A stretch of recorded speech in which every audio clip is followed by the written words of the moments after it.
My dear young friends, I bring you greetings. Whenever I interact with the brilliant youth of our country, I see massive dreams. I see the desire to wear a uniform, the passion to secure a stable future, and the immense urge to make your parents proud. But behind those bright eyes, I also see a shadow of fear. The fear of the unknown, the fear of competition, and most heavily, the fear of failure. Today, I do not want to talk to you about how to succeed. There are thousands of books and lectures on success. Today, I want to talk to you about how to fail. In our society, we are taught that failing an exam, losing a competition, or not getting a desired job is a tragedy. We are conditioned to hide our failures. But let me tell you a truth from my own life experience as a scientist. Science, progress, and human character are built entirely on the foundation of failures. Think about the thousands of youth preparing for the exact same goal as you.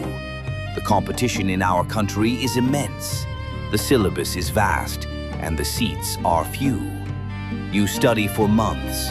You sacrifice your sleep. You give the exam, and then the result comes, and your roll number is not on the list. Your world shatters. You feel like you have let everyone down. You feel like giving up.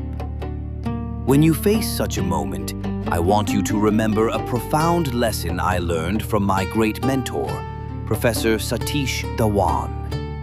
When our SLV-3 mission failed in 1979, and the satellite crashed into the Bay of Bengal instead of reaching orbit, I was the mission director. I was devastated. But Professor Dhawan took the responsibility upon himself in front of the media. He absorbed the failure, and when we succeeded a year later, he gave the credit to the team. You must become the leader of your own life. When failure strikes, do not blame the system. Do not blame your circumstances, and most importantly, do not curse yourself. Accept it. Analyze it. Ask yourself, where did I lack? Was my preparation weak, or was my strategy flawed? Remember, a not qualified status on a piece of paper does not mean you are disqualified from life. Do not let the disease of comparison destroy your peace. You look at your peers and think, he got selected, she moved ahead, and I am still stuck here. My friends, every flower blooms at its own time. The bamboo tree spends years growing its roots underground, where nobody can see them, and then, in a matter of weeks, it shoots up into the sky. Your current phase of struggle is your root-building phase. The deeper your roots of hard work and resilience go, the higher you will eventually rise.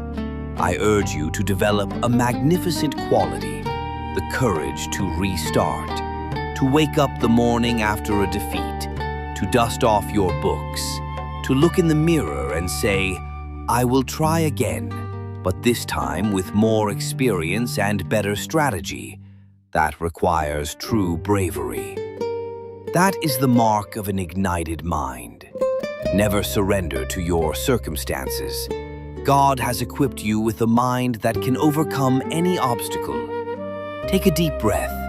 Forgive yourself for yesterday's mistakes. Pick up your pen, focus on your target, and start again. The universe always bows down to a stubborn heart. May you have the strength to rise from every fall, and may your future be as bright as your dreams. Jai Hind.